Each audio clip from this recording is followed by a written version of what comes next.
ही है। एक बार फिर हरीश रावत ने बड़ा बयान दे दिया है। बीजेपी भागवत के 6 मंत्रों को भूल गई है, ये हरीश रावत कह रहे हैं। और संघ प्रमुख ने उत्तराखंड वासियों को दरअसल 6 मंत्र दिए थे। जब उत्तराखंड पहुंचा गया संघ प्रमुख की तरफ से और आरएसएस प्रमुख के मंत्रों के बहाने हरीश रावत बीजेपी पर हमला बोल रहे हैं। कांग्रेस सरकार ने अपने समय में इन मंत्रों का बखूबी प्रयोग किया था। हालांकि जब उत्तराखंड के अंदर चुनाव है 2022 के अंदर, तो उससे पहले वार पलटवार की परिस्थितियां हम लगातार देख रहे हैं। लेकिन आपको बड़ी जानकारी इस वक्त की दे रहे हैं कि हरीश रावत लगातार तंज कसने का काम कर रहे हैं बीजेपी पर, क्योंकि बीजेपी वादा कर रही है कि 2022 के अंदर उसी की सरकार बखूबी बनेगी, क्योंकि लोगों पर भरोसा बीजेपी ने जीत लिया है और बीजेपी को वोट देने का काम जनता करेगी। लेकिन हरीश रावत इससे सहमत नहीं है। धनराज गर्ग इस वक्त हमारे साथ जुड़ रहे हैं, हमारे संवाददाता। तमाम जानकारी आप तक पहुंचाने की कोशिश करेंगे। धनराज, बहुत बहुत शुक्रिया इस वक्त बुलेटिन में हमारे साथ जुड़ने के लिए। धनराज, हरीश रावत कहीं ना कहीं कटाक्ष करते हुए नजर आ रहे हैं। हरीश रावत को हम देख रहे हैं कि पंजाब की अहम जिम्मेदारी उनको मिली हुई है। जो कलह पंजाब की चल रही है उसे सुलझाने की कोशिश वो लगातार कर रहे हैं। लेकिन दूसरी तरफ उत्तराखंड के अंदर भी ध्यान दिया जा रहा है और कटाक्ष करने का काम किया जा रहा है कि उत्तराखंड के अंदर 2022 में कांग्रेस अपनी सरकार बना सके। बिल्कुल, जिस तरीके से उत्तराखंड में 2022 का चुनाव नजदीक आ रहा है, तो कहीं ना कहीं बीजेपी और कांग्रेस आमने सामने होती हुई नजर आ रही है। वहीं अभी हाल ही में हरीश रावत जो पूर्व मुख्यमंत्री हैं उत्तराखंड के, वो उन्होंने साफ तौर पर बीजेपी पर कटाक्ष करते हुए कहा है कि जिस तरीके से मोहन भागवत उत्तराखंड आए थे और उन्होंने यहाँ पर जब अपनी सभा में साफ तौर पर 6 मंत्र कार्यकर्ताओं को देने की बात कही थी और बीजेपी कार्यकर्ताओं को कही थी, तो कहीं ना कहीं उसको कटाक्ष करते हुए हरीश रावत ने कहा कि बीजेपी उन मूल मंत्रों को भूल गई है जो 6 मंत्र भागवत देकर गए हैं, उन मंत्रों को भूल चुकी है। क्योंकि बीजेपी लगातार अपने पक्ष की बात करती है, ना कि जनता की बात करती है। वहीं हरीश रावत ने साफ तौर पे कहा है कि जो 2022 का चुनाव होगा उसमें निश्चित तौर पर जो कांग्रेस है वो उभर कर सामने आएगी। अर्थ वहीं आपको ये भी बता दें कि जो उत्तराखंड का इतिहास है वो कहीं ना कहीं यही इतिहास है कि एक बार बीजेपी की सरकार आती है, एक बार कांग्रेस की सरकार आती है, यानी कि जो सत्ता में सरकार होती है वो कभी वापस नहीं लौटती। तो कहीं ना कहीं उसका नतीजा हरीश रावत साफ तौर पर कह रहे हैं कि जिस तरीके से इस बार हरीश रावत ने साफ तौर पर कहा है कि अब की बार जो है कांग्रेस की बारी है, क्योंकि कांग्रेस को ही सरकार उत्तराखंड में बनानी है। तो कहीं ना कहीं उसके लिए साफ तौर पर हरीश रावत जिस तरीके से बीजेपी पर कटाक्ष कर रहे हैं, उनका साफ तौर पर यही मानना है कि जो 2022 का चुनाव है वो कहीं ना कहीं कांग्रेस के पक्ष में होगा और कांग्रेस अपनी सत्ता हासिल करेगी। जी हाँ, ठीक है धनराज, लेकिन वाकई हम देख रहे थे कि उत्तराखंड के अंदर इस तरीके से हरीश रावत नहीं रहे। पंजाब की जिम्मेदारी उन्हें खास तौर पर अहम दी गई, लेकिन उनकी बेटी वो बखूबी जिम्मेदारियां निभा रही थी। जब हम देख रहे थे कि कांग्रेस की लगातार चर्चाएं चली और देवेंद्र यादव का जिक्र भी करते हैं कि देवेंद्र यादव को भी काफी अहम जिम्मेदारी कांग्रेस के तौर पर उत्तराखंड के अंदर दी गई है, क्योंकि अपनी भूमिका में इस वक्त वो है।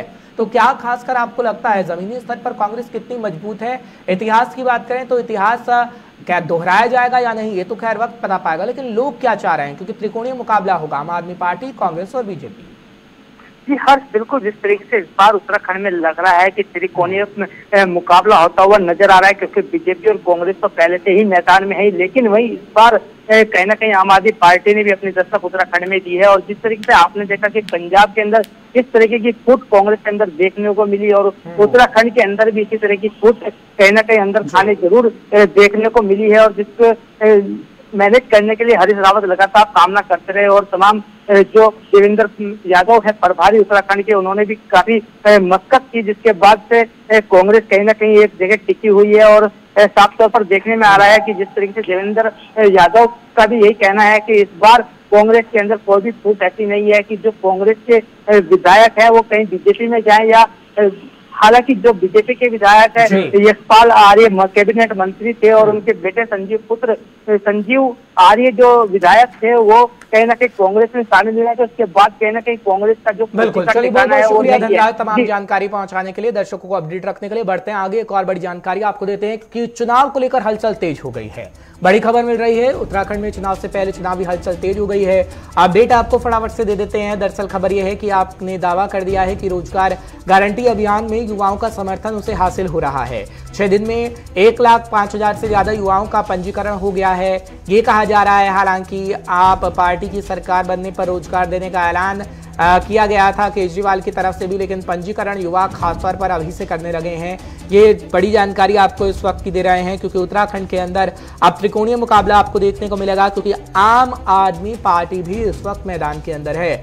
और आम आदमी पार्टी क्या कुछ कर पाएगी ये तो 2022 के बाद का वक्त बता पाएगा, क्योंकि अभी दावे वादे किए जा रहे हैं, लेकिन सत्ता में कौन आ पाएगा ये जनता तय करेगी, क्योंकि लोकतंत्र में जनता जनार्दन होती है और जनता बखूबी जानती है कि उसका भला कौन सी पार्टी कर सकती है, क्योंकि जनता ने बखूबी परखा हुआ है कांग्रेस को भी, बीजेपी को भी, लेकिन आम आदमी पार्टी नई पार्टी बनकर उभरेगी अगर सत्ता में आती है तो।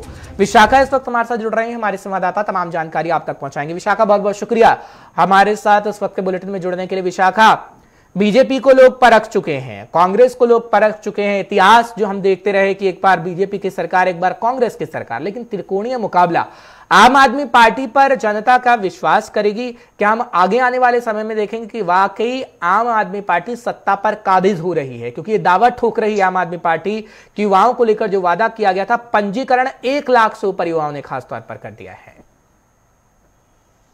जी बिल्कुल हर्ष, देखिए आम आदमी पार्टी की तरफ से रोजगार गारंटी कार्ड अभियान चलाया जा रहा है और इसी अभियान के तहत आम आदमी पार्टी की यह मुहिम है कि जो 18 से 35 वर्ष के जो युवा हैं उन तक पहुंचा जाए और रोजगार को एक बड़ा मुद्दा बनाकर कहीं ना कहीं आने वाले चुनाव में अपने लिए एक जो वोट बैंक है उसको साधने की कोशिश की जाए।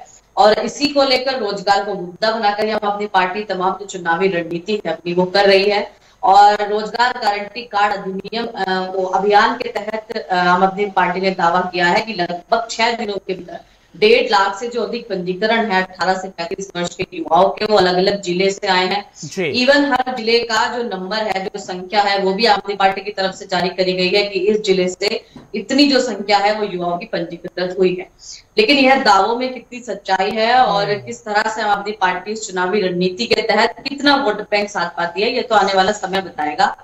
फिलहाल हम यह कह सकते हैं कि भारतीय जनता पार्टी और कांग्रेस इन दोनों के अलावा एक तीसरे विकल्प के तौर पर आम आदमी पार्टी को जरूर देखा जा रहा है।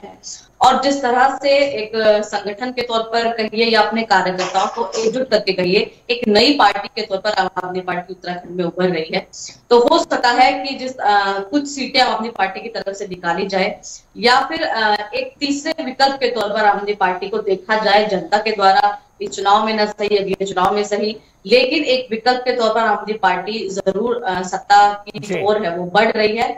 और आप कह सकते हैं कि भारतीय जनता पार्टी और कांग्रेस के अलावा उत्तराखंड में एक तीसरी पार्टी भी जो है वो चुनाव की कतार में दिखेगी। ठीक है विशाखा, लेकिन हर एक पार्टी को खासतौर पर हम देखते हैं, चाहे फिर बीजेपी हो, कांग्रेस हो, खैर आम आदमी पार्टी का जिक्र करा है, लेकिन हर एक पार्टी क्षेत्रीय आधार को साधने की कोशिश करती है, जातीय आधार को साधने की कोशिश करती है। कुमाऊं गढ़वाल रीजन को साधने की कोशिश तो हम देख रहे हैं कैसे पार्टियां कर रही हैं, लेकिन जो विकास का मुद्दा है खासतौर पर वो कहीं ना कहीं रह जाता है, बिजली, सड़क, पानी। लेकिन आम आदमी पार्टी ये दावा कर रही है कि बिजली देंगे, सड़क देंगे, पानी देंगे, स्वास्थ्य बेहतर होगा और खासतौर पर रोजगार की बात तो आप सुन ही रही हैं। तो क्या वाकई हम देखेंगे कि हाँ जनता का भरोसा जीत पाएंगे केजरीवाल? क्योंकि दिल्ली का एग्जाम्पल दिया जा रहा है कि दिल्ली में जितना बेहतर काम किया गया है उतना हर एक राज्य में करेंगे जहां पर चुनाव हुए हैं, खासकर उत्तराखंड के अंदर। जी बिल्कुल, देखिए फिलहाल की अगर हम बात करेंगे तो उत्तराखंड की राजनीति अन्य राज्यों से बिल्कुल भिन्न है। हम कह सकते हैं कि दिल्ली में आम आदमी पार्टी की तरफ से जो कार्य किए गए हैं उनकी जनता सराहना करी है और वही दिल्ली मॉडल लेकर हर राज्य में आम आदमी पार्टी पहुंचती है। लेकिन अगर हम उत्तराखंड की राजनीति की बात करते हैं तो जाहिर तौर पर यहाँ के क्षेत्रीय समीकरण यहाँ के राजनीतिक समीकरण को बदलने की पूरी ताकत रखते हैं। और भारतीय जनता पार्टी और कांग्रेस अभी तक सत्ता में इसीलिए है, इसीलिए दिग्गज पार्टी बनकर उभर रही है और अभी भी सत्ता में जो पूरी होड़ है वो लगी हुई है, क्योंकि दोनों ने तमाम जो क्षेत्रीय समीकरण है वो साधे हैं। उनके पास ऐसे कार्यकर्ता हैं, ऐसे लोग हैं जो गढ़वाल और कुमाऊं दोनों की जो समीकरण है वो साधते हैं, ऐसे संगठन है जो पूरे उत्तराखंड के जो तमाम बिल्कुल। और इस समय कितनी कामयाब पार्टियां हो पाएंगी ये तो वक्त बता पाएगा। विशाखा, बहुत बहुत शुक्रिया तमाम जानकारी पहुंचाने के लिए, दर्शकों को अपडेट रखने के लिए। फिलहाल बढ़ते हैं आगे, बात कोरोना के कहर की करते हैं, क्योंकि कोरोना का कहर हमने काफी देखा लेकिन वह हालात सामान्य हो रहे हैं। देवभूमि में कोरोना की रफ्तार में कमी देखने को लगातार मिल रही है। 24 घंटे में 6 संक्रमित मामले सामने आ गए हैं। बड़ी खबर आपको इस वक्त की दे देते हैं, क्योंकि स्वास्थ्य मंत्रालय की तरफ से जानकारी दी गई है एक भी मरीज की मौत नहीं हुई हुई है। 10 मरीज ठीक होकर अपने घर को वापसी जा चुके हैं और सक्रिय मामलों की संख्या 153 बताई जाती है, जो बहुत घट चुकी है। फिलहाल उत्तराखंड के अंदर सावधानी सतर्कता बढ़ती जा रही है। आपको जानकारी इस वक्त की बड़ी दे रहे हैं कि कोरोना को लेकर हालात कैसे बने हुए हैं और आगे आने वाले समय में सरकार की तरफ से और बड़े फैसले भी लिए जा सकते हैं, क्योंकि जहां पर भीड़ भाड़ हो रही है, खासतौर पर उन इलाकों की मॉनिटरिंग की जा रही है ताकि वहां पर सोशल डिस्टेंसिंग का पालन करवाया जा सके। चेहरे पर लोग मास्क लगा रहे हैं, साथ ही साथ सैनिटाइजर का इस्तेमाल भी किया जा रहा है। उत्तराखंड में हालात सामान्य होते नजर आ रहे हैं, इसलिए 4 धाम की यात्रा को मंजूरी हाईकोर्ट की तरफ से भी दी गई थी। फिलहाल आपको जानकारी बड़ी दे रहे हैं। संचित शर्मा इस वक्त हमारे साथ जुड़ चुके हैं, हमारे संवाददाता हैं, तमाम जानकारी आप तक पहुंचाएंगे। संचित, बहुत बहुत शुक्रिया इस वक्त हमारे साथ जुड़ने के लिए। संचित, क्या लगता है आपको, हालात धीरे धीरे सामान्य हो रहे हैं, लेकिन क्या जनता वाकई समझ रही है कि हाँ कोरोना पूरी तरीके से खत्म हो गया है? क्योंकि ये समझना अभी ठीक नहीं होगा। कोरोना का कहर हमने देखा, काफी तौर पर प्रभाव छोड़ गया जनता पर, लेकिन अब अगर आपने सावधानी सतर्कता नहीं बरती तो एक बार फिर कोरोना का कहर देखने को मिल सकता है, जो एक्सपर्ट कहते हैं खास तौर पर। देखिए साहब, बताना चाहूंगा कि बात अगर उत्तराखंड की करें तो आप देखिए उत्तराखंड में लगातार जो कोरोना के केसेज हैं वो बिल्कुल कम होते नजर आ रहे हैं। देखिए, और मौत के जो आंकड़े हैं वो भी शून्य पर टिके हुए, और साथ ही साथ आप देखिए जो एक्टिव केसेस की संख्या वो भी घटती हुई नजर आ रही है। तो कहीं ना कहीं उत्तराखंड की अगर बात करें, उत्तराखंड की जनता की अगर बात करें, उनकी जागरूकता ही है और सरकार के द्वारा जो चलाए गए अभियान है उन्हीं का नतीजा है कि उत्तराखंड के अंदर जो कोरोना है वो धीरे धीरे कम होता हुआ नजर आ रहा है। और आप देखिए धरातल पे जो कार्य कोरोना को लेकर के होनी चाहिए सरकार द्वारा, वो भी पूरे होते नजर आ रहे हैं। चाहे वो वैक्सीनेशन को लेकर के आप देखिए, वैक्सीनेशन उत्तराखंड में कितनी तेजी से हो रहा है, और सरकार का जो लक्ष्य है कि नवंबर तक पूरे उत्तराखंड को फुली वैक्सीनेट करने का, उस लक्ष्य को भी सरकार पूरा करने की निश्चित रूप से सरकार द्वारा कहा जा रहा है। और इसका अनुमान अगर आंकड़ों से लगाया जाए तो हमें भी लगता है कि कहीं ना कहीं सरकार इसको पूरा कर लेगी। साथ ही साथ अगर आपने बात मैं आपको जनता की करें कि जनता किस तरीके से इस वक्त मार्केट में, देखिए अब त्योहार का सीजन शुरू हुआ है, त्योहार का जब सीजन शुरू हो जाता है तो कहीं ना कहीं मार्केट में जो एक दबाव होता है, जो एक भीड़ होती है वो ज्यादा हो जाती है, जिसको लेकर के जो तमाम तरीके के प्रोटोकॉल की अगर बात करें तो प्रोटोकॉल टूटते हुए नजर आते हैं। तो ठीक है संचित, लेकिन एक सवाल का जवाब और दीजिएगा, क्योंकि काफी दिनों से हम देख रहे हैं कि बॉर्डर एरिया पर क्या तस्वीरें हैं। बॉर्डर एरिया, नारसन बॉर्डर हो या फिर अन्य बॉर्डर हो जो दिल्ली से लगते हो या फिर अन्य राज्यों से लगते हो, वहां पर चेकिंग अभियान चलाया जा रहा है और कोई भी अगर आ रहा है तो RT-PCR टेस्ट जरूर करवाया जा रहा है। क्या अभी भी वो तस्वीर आप देख पा रहे हैं? RT-PCR टेस्ट अनिवार्य नहीं है, अगर आप उत्तराखंड के अंदर आ रहे हैं तो आपको नेगेटिव रिपोर्ट लानी होगी, उसके आधार पर आपको एंट्री मिल जाएगी। देखिए ऐसा आपको बताऊं, अगर बॉर्डर की चेकिंग की बात करें तो सरकार का अभी भी यही मानना है कि कोरोना, भले ही कोरोना की रफ्तार उत्तराखंड के अंदर कम हो गई है, लेकिन कोरोना कहर अभी भी खत्म नहीं हुआ। कोरोना अभी भी उत्तराखंड के अंदर से खत्म नहीं हुआ। जिस तरीके से अगर बात करें चेकिंग की, तो पुलिस प्रशासन को पूरी चेकिंग करने के लिए कहा गया है कि तमाम तरीके के बॉर्डर पे चेकिंग, क्योंकि अलग अलग राज्यों से जो पर्यटक है वो उत्तराखंड के अंदर आते हैं, तो उसी का एक नतीजा है कि उत्तराखंड के अंदर जो पर्यटक आते हैं तो उसका आप अंदाजा लगा सकते हैं कि सरकार उत्तराखंड के अंदर किसी भी तरीके की लापरवाही बरतने के लिए नहीं तैयार है।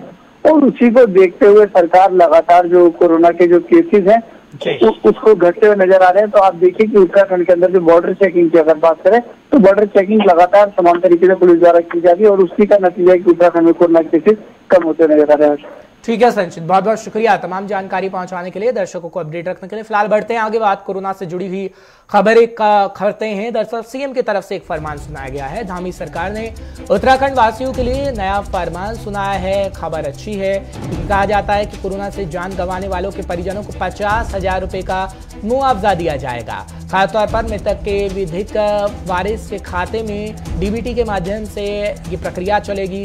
जिलाधिकारियों को मुआवजा राशि बांटने की जिम्मेदारी सौंपी जाएगी। ये जानकारी उस वक्त मिल रही है, आपको बड़ी देने की कोशिश कर रहे हैं। साथ ही साथ आपको ये भी बता दें कि जिस तरीके से उत्तराखंड की सरकार लगातार प्रतिबद्ध है जनता की समस्याओं को हल करने के लिए खासतौर पर ध्यान दिया जा रहा है, उसी कड़ी में एक बड़ी जानकारी आई है, वो आपको पहुंचा रहे हैं। टीवी स्क्रीन पर आप देख पा रहे हैं कि कोरोना से जान गंवाने वालों के परिजनों को 50,000 रुपए का मुआवजा दिया गया है। वो बड़ी खबर हम आपको दिखा रहे हैं। जिलाधिकारियों को मुआवजा राशि बांटने की जिम्मेदारी सौंप दी गई है कि जल्द से जल्द मुआवजा राशि दे दी जाए, क्योंकि सरकार की तरफ से ऐलान तो कर दिया जाता है लेकिन मुआवजा राशि परिवार को मिलने में काफी लेट लतीफी हो जाती है, और इसी को लेकर कड़े निर्देश दिए गए हैं। ब्यूरो चीफ उत्तराखंड इस वक्त हमारे साथ जुड़ रहे हैं धीरेन्द्र प्रताप सिंह, तमाम जानकारी आप तक पहुंचाएंगे। धीरेन्द्र, बहुत बहुत शुक्रिया हमारे साथ इस वक्त के बुलेटिन में जुड़ने के लिए। धीरेन्द्र, बात अगर करें हम कोरोना से जिन्होंने जान गंवा दी है उनके परिजनों को पूरी सहायता देने की बात सीएम कर रहे हैं। 50-50 हजार रुपए का मुआवजा देने की बात कही गई है, लेकिन कहीं ना कहीं लोगों को पैसा मिलते मिलते लेट लतीफी हो जाती है सरकारी काम हो तो। पर सीएम की तरफ से कड़े निर्देश दिए गए हैं। क्या लगता है वाकई आपको जो तुरंत दिशा निर्देश दे दिए गए हैं उसका पालन कब तक कर दिया जाएगा? बिल्कुल हर्ष, देखिए मैं आपको एक बात स्पष्ट कर दूं कि जो पुष्कर सिंह धामी की सरकार है इस मामले में बहुत बेहतरीन कही जा सकती है कि जो घोषणाएं करते हैं उस पे अमल जो है तुरंत शुरू हो जाता है।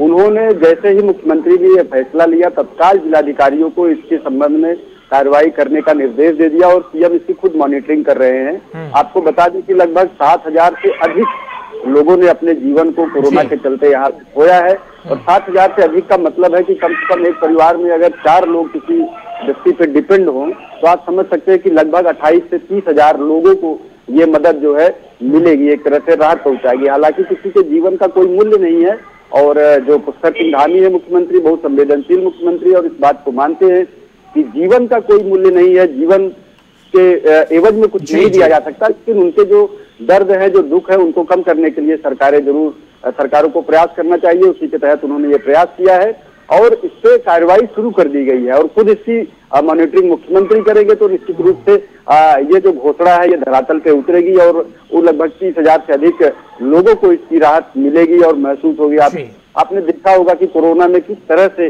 लोग परेशान रहे, जब उनके परिवार का कमाऊ सदस्य कोरोना की चपेट में आके जान से हाथ धो बैठा तो किस तरह से उनके सामने रोजी रोटी की दिक्कत भी खड़ी हुई। तो सरकार के द्वारा की गई ये पहल, ये घोषणा बहुत ही मायने रखती है ऐसे परिवारों के लिए और कम से कम उन गरीब परिवारों के लिए जिनके लिए उनका कमाने वाला जो सदस्य चला गया, उनके लिए एक बड़ा संकट जीवन के सामने खड़ा हो गया था। तो ये बहुत मदद पहुंचाएगी। और इसमें जो आपने कहा कि मदद मिलने में टाइम लग जाता है, समय निकल जाता है, निश्चित रूप से सरकारी योजनाओं के साथ यह एक आप कह सकते हैं कि दुर्भाग्य है कि वो धरातल पे उतरने में बड़ा समय लेती है जब, और तब उतरती है जब उनका महत्व कम हो जाता है। तो निश्चित रूप से सरकार का इस पे पूरा ध्यान है कि ये समय से ये जो सहायता है लोगों तक पहुंचे। बिल्कुल धीरेन्द्र, ध्यान होना भी चाहिए क्योंकि ये जनता कहीं ना कहीं सरकारों पर विश्वास करती है। बहुत बहुत शुक्रिया धीरेन्द्र तमाम जानकारी पहुंचाने के लिए, दर्शकों को अपडेट रखने के लिए। बढ़ते हैं आगे। सीएम पुष्कर सिंह धामी ने बयान दिया है, वो आपको बताते हैं। दरअसल बड़ा बयान दिया गया है, खासतौर पर कहा गया कि 103 दिन में 330 से अधिक फैसले ले लिए गए हैं। 25 साल का युवा होने तक देश में नंबर 1 होगा उत्तराखंड और प्रदेश के हर वर्ग का विकास करना उनकी प्राथमिकता है। ये सीएम की तरफ से बयान दिया गया, जानकारी आपको दे रहे हैं क्योंकि सीएम की तरफ से बड़े फैसले लिए जा रहे हैं। सीएम बयान भी दे रहे हैं और वो कह रहे हैं कि आगे आने वाले समय में जो युवा हैं खासकर उत्तराखंड के, वो बेहतरीन प्रदर्शन हर बार करते हैं लेकिन सरकारें उन पर ध्यान नहीं देती थी। लेकिन उत्तराखंड में जब से बीजेपी की सरकार आई है युवाओं पे खासकर फोकस किया गया है और आपको जानकारी इस वक्त की बड़ी दे रहे हैं। ब्यूरो चीफ इस वक्त एक बार फिर हमारे साथ जुड़ रहे हैं धीरेन्द्र, तमाम जानकारी आप तक पहुंचाएंगे। धीरेन्द्र बहुत बहुत शुक्रिया एक बार फिर हमारे साथ जुड़ने के लिए। धीरेन्द्र, बड़ी बातें कही गई हैं, खासतौर पर यह कहा जा रहा है कि युवाओं पर पूरा फोकस सरकार कर रही है। 103 दिन से ज्यादा का वक्त और बेहतरीन फैसले लिए गए हैं। क्या खासतौर पर आप कहेंगे, क्या जनता भरोसा एक बार फिर बीजेपी पे कर पाएगी? क्योंकि जब से पुष्कर सिंह धामी की सरकार आई है, क्या ये कह लीजिए कि बीजेपी की सरकार आई है, पुष्कर सिंह धामी का चेहरा आया है, जब से बड़े फैसले लिए जा रहे हैं? बिल्कुल हर्ष, देखिए 21 साल का उत्तराखंड हो जाएगा अगले महीने, यानी 9 नवंबर 2021 को 21 साल का हो जाएगा उत्तराखंड। और सौभाग्य से देखिए मुख्यमंत्री 42 साल के आसपास के हैं या उससे कुछ अधिक, यानी जितने का उत्तराखंड है वह मुख्यमंत्री से भी युवा है। तो आप समझ सकते हैं कि उसकी जो अपेक्षाएं हैं मुख्यमंत्री से अधिक होंगी। तो निश्चित रूप से पुष्कर सिंह धामी को जब मुख्यमंत्री बनाया गया तो उसके केंद्र में कहीं न कहीं, फैसले के केंद्र में इसको जो लेने वाले लोग थे, बीजेपी के जो शीर्ष नेतृत्व है, उसके मन में ये जरूर कहीं न कहीं रही होगी कि 21 साल का जो युवा उत्तराखंड है उसके युवाओं की अपेक्षा पे खरा उतरने वाला चेहरा ही उनको मुख्यमंत्री के तौर पे देना है। और मुख्यमंत्री पुष्कर सिंह धामी युवाओं के लिए बहुत सारे काम करते रहे और युवा मोर्चा भाजपा के 2 बार प्रदेश अध्यक्ष रहे। उनका अगर राजनीतिक अनुभव की बात करें तो सबसे बड़ा यही प्लस पॉइंट था कि वो 2 बार लगातार बीजेपी के प्रदेश के अध्यक्ष रहे युवा मोर्चा के। और उन्होंने जैसे ही मुख्यमंत्री पद की शपथ ली लगभग 22,000 पदों पे भर्तियां करने का आदेश दे दिया, जिसमें अधिकतम जो चांस है वो युवाओं को ही मिलने वाला है। इसके साथ ही स्वरोजगार की तरफ भी उनका पूरा ध्यान है। और अब आपने देखा होगा कि जब प्रधानमंत्री नरेंद्र मोदी पिछले दिनों ऋषिकेश एम्स में आए थे तो उन्होंने कहा कि 4 साल बाद जब 25 साल का उत्तराखंड युवा होगा तो उस समय ये देश का नंबर 1 आइडियल स्टेट होना चाहिए। बिल्कुल, और उम्मीद की जा सकती है कि देश का नंबर 1 उत्तराखंड बन सके देश के अंदर। बहुत बहुत शुक्रिया धीरेन्द्र तमाम जानकारी पहुंचाने के लिए, दर्शकों को अपडेट रखने के लिए। फिलहाल धीरेन्द्र बता रहे थे कि क्या सीएम की तरफ से बड़े फैसले लिए जा रहे हैं और क्या उत्तराखंड के सीएम कह रहे हैं। फिलहाल एक बड़ी जानकारी आ रही है, वो आपको देते हैं। सीएम चन्नी ने एक विधायक के साथ विचार विमर्श किया है। पंजाब की जानकारी आपको दे रहे हैं। विधानसभा हलकों के मसले सुलझाने पर विचार किया जा रहा गया, चर्चा की गई। विधायकों को जिला प्रशासन की सहायता से सुविधा कैंप लगाने के दरअसल निर्देश दिए गए हैं। ये बड़ी जानकारी इस वक्त मिल रही है। अपने हलकों के अंदर कल्याण स्कीमों की प्रगति की समीक्षा करें, सीएम की तरफ से आदेश दे दिया गया। तस्वीरें आपके सामने हैं कि लगातार बैठकों का दौर हम देख रहे हैं जब सीएम की तरफ से बड़े फैसले लिए जा रहे हैं। और खबर यह है कि विधायकों को जिला प्रशासन की सहायता से सुविधा कैंप लगाने के निर्देश दिए गए हैं और विधानसभा हलकों के मसले सुलझाने पर विचार विमर्श किया गया है कि लोगों को कोई भी समस्या नहीं आनी चाहिए। फिलहाल आपको बड़ी जानकारी उस वक्त की दे रहे हैं, बैक टू बैक पंजाब से ये जानकारी मिल रही है। वो आपको बता रहे हैं कि सीएम चन्नी की तरफ से विचार विमर्श किया गया, जिसके बाद तमाम बातें कही गई हैं कि विधानसभा हलकों में कोई भी मसला उत्पन्न नहीं होना चाहिए। अगर कोई भी मसला उत्पन्न हो रहा है तो उसका निवारण यानी हल तुरंत हो जाना चाहिए। फिलहाल आपको जानकारी दे रहे हैं कि सीएम की तरफ से कहा गया है कि अपने हलकों के अंदर कल्याण स्कीमों की प्रगति की समीक्षा करें, जन जन तक जाएं, उनकी समस्याओं को देखने की कोशिश पंजाब की कांग्रेस करे। और इसी को लेकर खासतौर पर बैठक की गई थी और ये बैठक खासतौर पर विधायकों के साथ की गई थी ताकि विधानसभा हलकों के मसले सुलझाए जा सके। ये पंजाब के सीएम की तरफ से कहा गया है और आपको जानकारी इस वक्त की बड़ी पंजाब के अंदर से दे रहे हैं कि पंजाब की सरकार क्या कुछ कर रही है। पंजाब की सरकार की तरफ से बड़े फैसले लिए जा रहे हैं, चाहे वो किसानों को लेकर हो खास तौर पर और तमाम आम जनता को लेकर हो। बिजली पानी सड़क का जिक्र तो पंजाब के सीएम कर ही रहे हैं, लेकिन एक और जानकारी कि विधानसभा हलकों में कोई समस्या ना आए उसके लिए खासतौर पर बैठक की गई है। बड़ी जानकारी, बड़ी खबर आपको इस वक्त की दे रहे हैं और समझाने की कोशिश कर रहे हैं कि पंजाब के सीएम की तरफ से जो मीटिंग की जा रही है उसका सीधा सीधा फायदा 2022 के समय में मिल पाएगा, क्योंकि 2022 के अंदर चुनाव है और चुनाव से पहले हम देख रहे हैं कि क्या गतिविधियां इस वक्त हो रही हैं कि सीएम चन्नी काफी एक्टिव नजर आ रहे हैं और लगातार बैक टू बैक बड़े फैसले सीएम चन्नी की तरफ से लिए जा रहे हैं।